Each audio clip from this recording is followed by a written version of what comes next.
26 août 1944. Le lendemain de la libération de Paris, le général de Gaulle descend les Champs-Élysées. Autour du général de Gaulle, des membres du Conseil national de la Résistance, des officiels, la foule, la liesse. Autour encore les véhicules de la 2e division blindée du général Leclerc. Regardez bien, ces véhicules, ces half-tracks, chargés de la sécurité du général. Chacun porte un nom espagnol. Ici, juste à gauche du général, le Don Quichotte. À droite, le half-track Les Pingouins, du sobriquet avec lequel les Français moquent les Espagnols. Enfin, le half-track numéro 40655, le Madrid. Ces véhicules font partie d'une unité d'élite de la 2e DB, la 9e compagnie. Pour tous et pour l'histoire, la Nueve. Leur place en tête de ce cortège historique ne doit rien au hasard. L'homme accoudé à l'avant de son half-track, c'est le capitaine Raymond Dronne, l'un des seuls Français de la compagnie, un Français libre de la première heure. C'est lui qui a conduit les hommes de la Nueve. Dans son journal de route, ce jour-là, il écrit « La compagnie espagnole qui a pénétré la première dans la capitale est à l'honneur. » 2 jours plus tôt, au soir du 24 août, le général Leclerc et sa 2e DB sont stoppés à quelques kilomètres de Paris. Le temps presse. Paris s'est soulevé. Il faut entrer coûte que coûte dans la capitale. Leclerc lance en avant-garde sa 9e compagnie, la Nueve. Quelques heures plus tard, les half-tracks Guadalajara, le Brunete, l'Ebro, le Teruel débouchent sur la place de l'Hôtel de Ville. À leur tête, des républicains espagnols. Ils s'appellent Amado Granell, Fermín Pujol, Ramón Gualda et bien d'autres encore. Pourquoi l'histoire n'a-t-elle pas voulu apprendre leurs noms?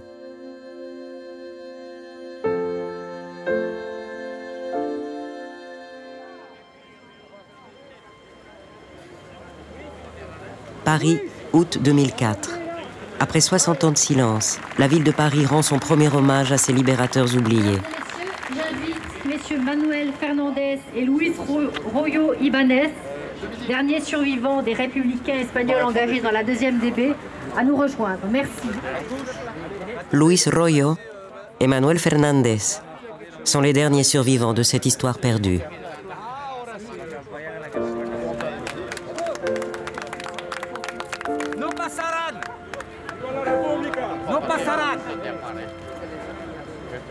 Les républicains espagnols n'avaient pas été reconnus comme des libérateurs jusqu'à aujourd'hui. Maintenant, c'est fait. Vous êtes content de la reconnaissance des Espagnols? Oui, oui, républicains espagnols, et non pas espagnols, mais républicains espagnols, c'est pas la même chose.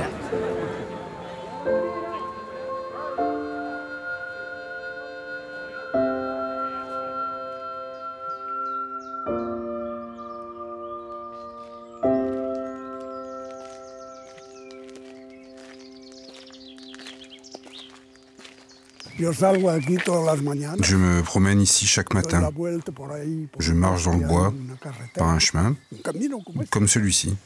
Je reviens ici, je fais le tour du lac, et ça y est, 2 ou 3 kilomètres.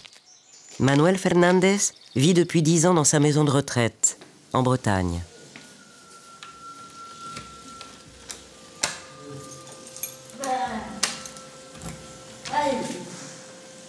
Originaire des Asturies, il n'a pu retourner après-guerre dans son Espagne natale.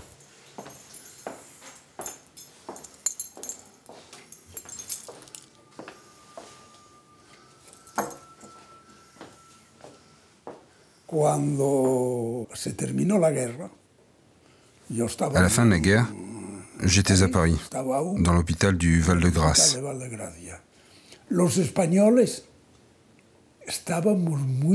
Les Espagnols, nous étions très bien vus par la population française. La preuve, c'est que les gens venaient nous rendre visite à l'hôpital, ils nous invitaient à manger chez eux. C'était une façon de dire, voilà les Espagnols qui se sont battus pour nous. Pourquoi l'histoire n'a jamais parlé du rôle des Espagnols? Il s'est passé la même chose qu'avec les Africains, les Polonais et les Belges. Parce que cela ne concernait pas que les Espagnols. Ces gens, ils ont tous été oubliés. On ne sait pas combien de républicains espagnols ont combattu pour la France libre. Plusieurs milliers, sans doute. Sur cette photo, prise en juin 1944, la veille du débarquement, quelques-uns des 150 hommes de la Nueve. À la fin de la guerre, ils ne seront plus que 16. De leur combat meurtrier, il ne reste qu'un seul témoignage, écrit, les carnets de route de leur chef, le capitaine Drone, que sa fille Colette conserve intacte dans sa maison de la Sarthe. Vous voyez, là j'ai plein de... Là j'ai plein de trucs encore. Mais ici, j'ai le carnet de marche de mon père. J'ai ces carnets de marche là. J'ai des choses précieuses ici, si vous voulez. Là, il y a tous les vieux papiers. Il y a ici le double du journal de marche. Vous voyez, force française combattante, 3e bataillon, la 9e compagnie. Tout ce qu'il a écrit concernant la campagne de la Nueve, on l'a là.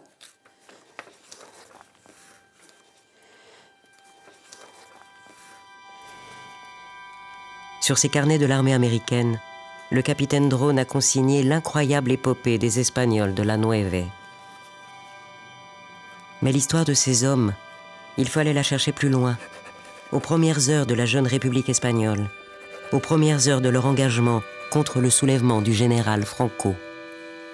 Le capitaine Drone disait que nous étions différents des autres combattants, car nous luttions pour un idéal. Et c'était vrai. Notre idéal, c'était la liberté, et non pas la défense d'un drapeau. C'était un idéal. C'est pas comme quelqu'un qu'on appelle et on lui dit « c'est ton tour d'y aller ».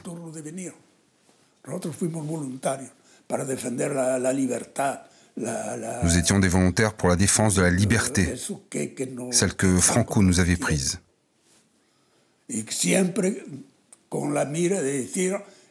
Toujours avec l'idée que cela nous amènerait à retraverser les Pyrénées et apporter la liberté à l'Espagne. Mais cela ne s'est pas passé comme ça. Avril 1931, la Seconde République espagnole est proclamée. Le peuple espagnol a renversé la monarchie, aboli la féodalité, rejeté le pouvoir absolu des militaires et de l'Église.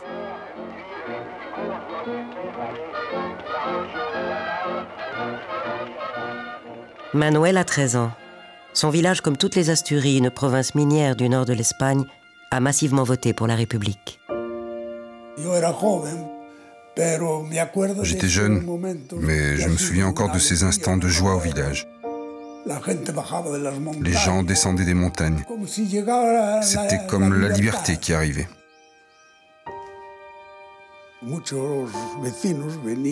Les voisins venaient à la maison. Mon père descendait à la cave tirer un pichet de vin. Les hommes parlaient, ils débattaient de politique et de l'avenir. C'était une vie paisible, très paisible. Je me souviens quand on a donné le droit de vote aux femmes. Les jeunes filles du village dansaient de bonheur. Elles allaient enfin voter comme les hommes. Je me souviens de tout ça.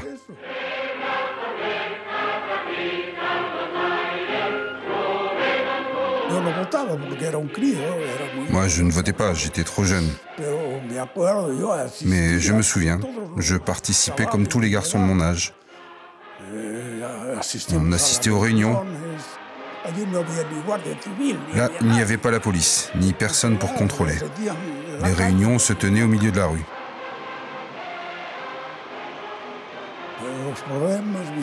Les problèmes sont apparus après. Il y avait des mouchards. Et quand les phalangistes sont arrivés, la répression a été terrible. Ils ont tué des gens qui n'avaient rien fait. Juillet 36. Les militaires sortent de leur caserne. À leur tête, le général Franco. En quelques semaines, ils s'emparent d'une bonne moitié de l'Espagne. Le pays se divise. La guerre civile éclate, terrible. Les Asturies de Manuel restent fidèles à la République. Mais très vite, le village de Manuel tombe aux mains des franquistes. Quand cela est arrivé, des gens sont partis résister dans les montagnes. Moi, j'étais en contact avec eux. Et un jour, ensemble, nous avons décidé de partir. Nous sommes partis à travers les montagnes et nous avons rejoint les rangs des républicains pour faire la guerre, comme tous.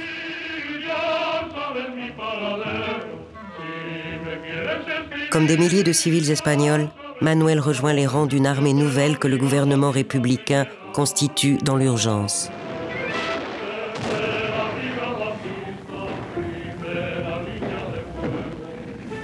Le Catalan Luis Royo descendra lui aussi les Champs-Élysées le 26 août 1944, au volant du Half-Track le Madrid.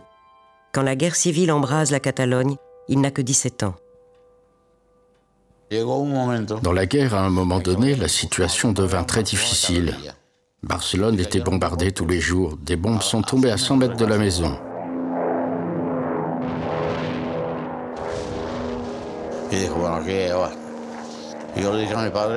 J'ai demandé à mon père de signer pour m'engager, car j'étais mineur.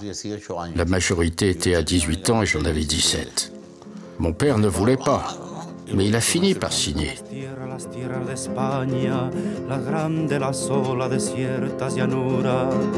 Galopa caballo quattr'albo, jinete del pueblo, que la tierra es tuya. A galopar, hasta enterrarnos en el mar. A galopar.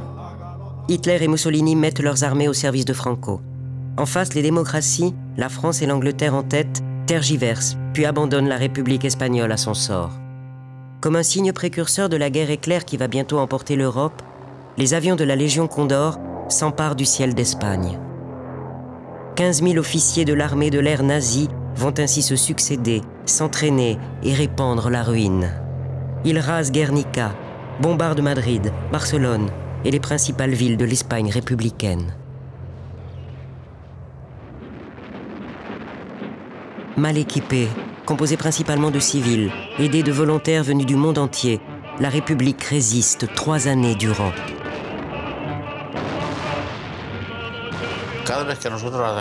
Chacune de nos percées était un succès. Nous atteignions nos objectifs, mais les Italiens et les Allemands, avec leurs bombardements et leur artillerie, ils nous écrasaient.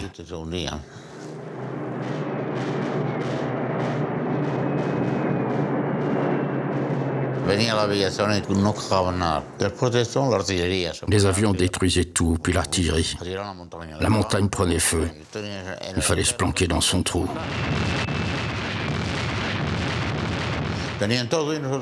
Ils avaient tout et nous n'avions rien. Dans la bataille de l'Èbre, on avait des pierres.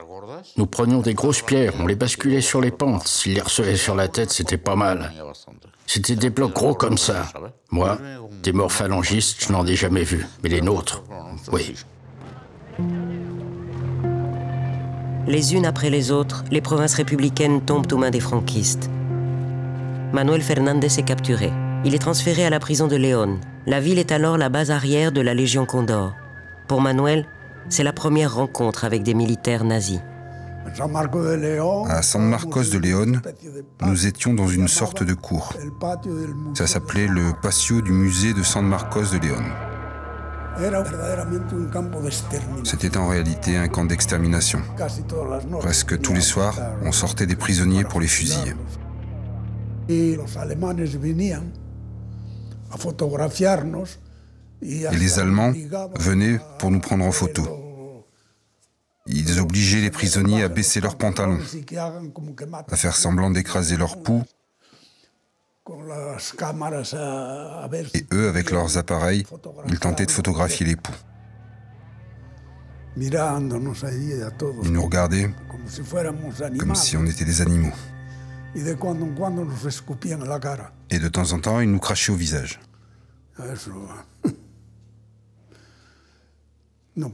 Ce sont des choses qu'on ne peut pas oublier.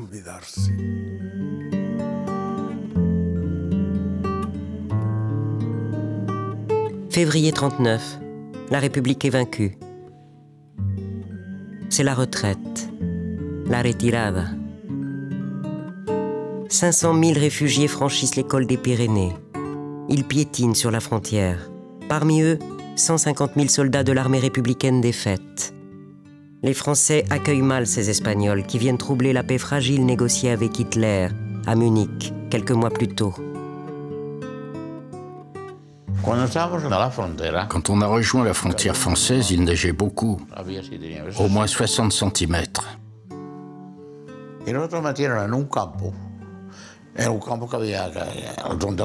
On nous a mis dans un champ où les vaches mangeaient et chiaient. Il y avait le tech, avec l'eau de la fonte des neiges. Si tu te lavais dedans, tu gelais.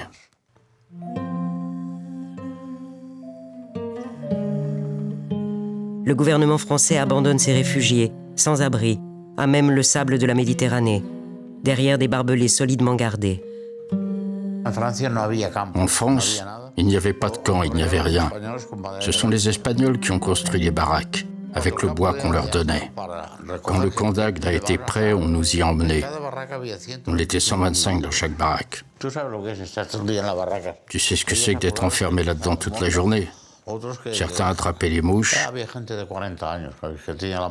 Il y avait des gars qui avaient laissé femmes et enfants en Espagne.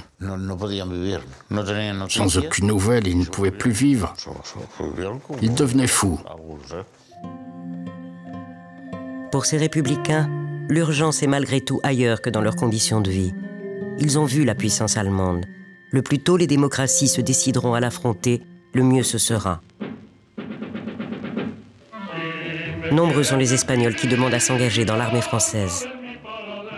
Ce 14 juillet 1939, ils défilent en rang serré pour convaincre les officiers français de leur discipline militaire. En vain, l'état-major français préférera se passer de ses soldats pourtant aguerris. Seule la Légion étrangère leur ouvre ses portes comme elle le fait pour les Allemands, les Polonais, les Autrichiens, Juifs le plus souvent, qui depuis plusieurs mois fuient le péril nazi. 10 000 républicains espagnols s'engagent. D'autres Espagnols intègrent les compagnies de travailleurs étrangers. Ils participent à la fortification de la ligne Maginot sur les frontières de l'Est de la France.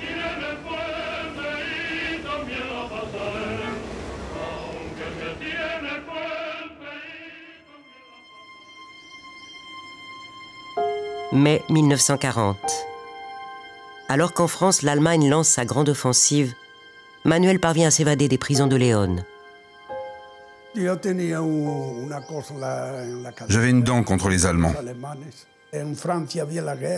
En France, c'était la guerre. C'était donc l'occasion de me venger, ni plus ni moins.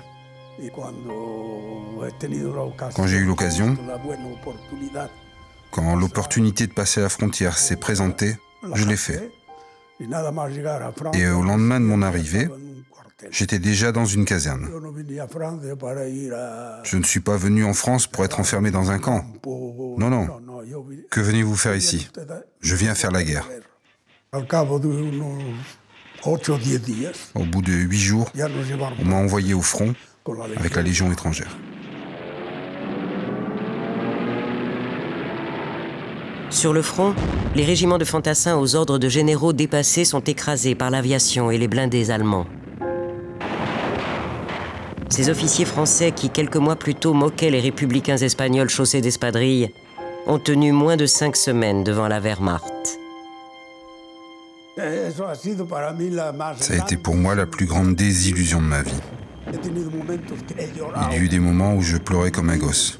Je me suis échappé d'Espagne et ici je vais tomber dans les bras des Allemands. On ne voyait aucune organisation dans l'armée. Aucun officier avec l'envie de se battre. On ne faisait que courir, courir. courir en arrière. Chacun voulant sauver sa peau. Les femmes, les enfants, tout le monde était sur les routes. Je me disais, où est-ce que j'ai mis les pieds?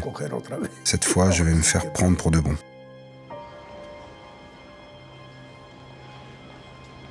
Le 17 juin 1940, le gouvernement français demande l'armistice. En Allemagne, les stalags enferment bientôt plus d'1 million de prisonniers de guerre. Manuel Parchand s'échappe à la captivité. Le gouvernement français refuse aux Espagnols le statut de combattant de l'armée française.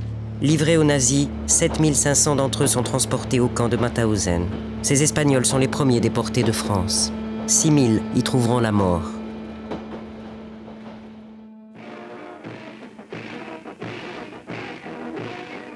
Hitler convoque les militaires français à Compiègne, au nord de Paris, pour signer l'armistice. Contre toute attente, il propose que l'armée française garde 100 000 hommes et une partie de ses cadres. En échange, le gouvernement français accepte le principe de la collaboration avec le vainqueur allemand. À Vichy, le maréchal Pétain forme un gouvernement composé de nombreux militaires pour diriger une France désormais neutralisée. À Londres, De Gaulle, sous-secrétaire d'État à la guerre au moment de l'offensive allemande, est le seul général à appeler à continuer le combat. 2000 soldats seulement le rejoignent. Parmi ceux qui s'appellent désormais les Français libres, 300 légionnaires espagnols.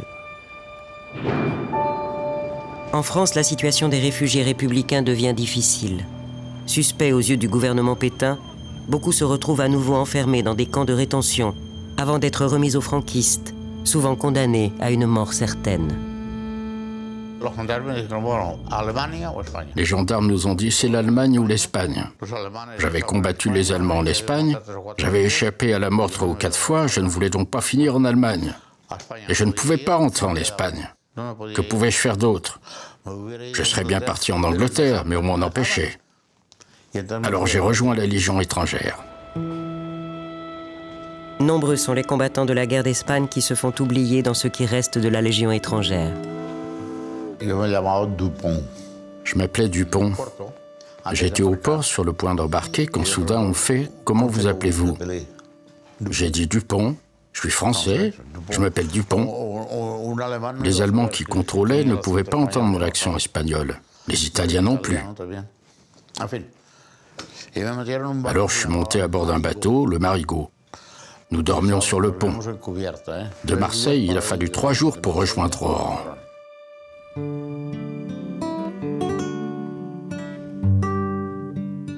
L'Afrique du Nord est devenue une seconde France où se côtoient des réfugiés en provenance de toute l'Europe.